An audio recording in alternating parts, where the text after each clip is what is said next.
Қазақстанды мекен еткен ұлттар арасында жарасымды татулығымыз бен бірлігіміз бар.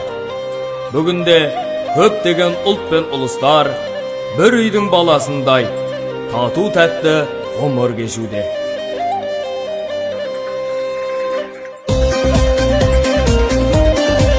Бірінші мамыр Қазақстан халқының бірлігі мен достығын паш ететін айтулы мереке. Бұл күні біз баға жетпес байлығымызды, туған ел игілігі жолындағы арысты ынтымағымызды дәріптейміз.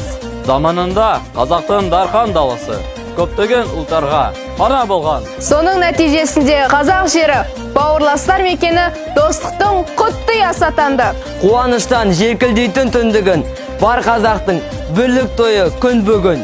Халқым мәңгі ғұмыр кешсін бақытты, бар тамырмен байлап қойған кіндігін.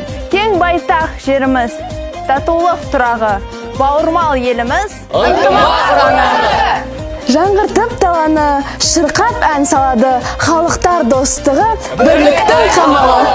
Қызыққан шартарап, береке тірліге, құрған сән салтанат, жарасқан бірлігі. Бір шынырақ астында, тату-татты тұрамыз, қалған ата-бабадан бірлік асыл мұрамыз. Тілі бөлек болған менен тілек бір, ұлы достық мәпелеген жүрек бол. Қазақстан бар ұлысқа шаңырақ, шайқалмастан шатығымыз тіреп тұр. Біздің елде әр халықтың ұлы бар, кеудемізде бауырластық нұры бар. Тілім басқа, тілгіміз біргеміз, өздерінмен жүзесіміз көндебіз. Мақсат ортақ, бейбітшілік ұран боп, татулықтан бұзылмасын іргеміз. Достық, шырағымыз, Достық, ұранымыз, халықтар достығы жасасын. Сен неткен отан анам ғажап едің, әспеттеп көркем тілмен жазар едім. Болашақ ұрпағының бағыты үшін жасай бер, ұлы отаным. қазақ елі. Жаса Қазақстан, алашыр тұмардағым, алтын бесік байтақ далам бар бағым.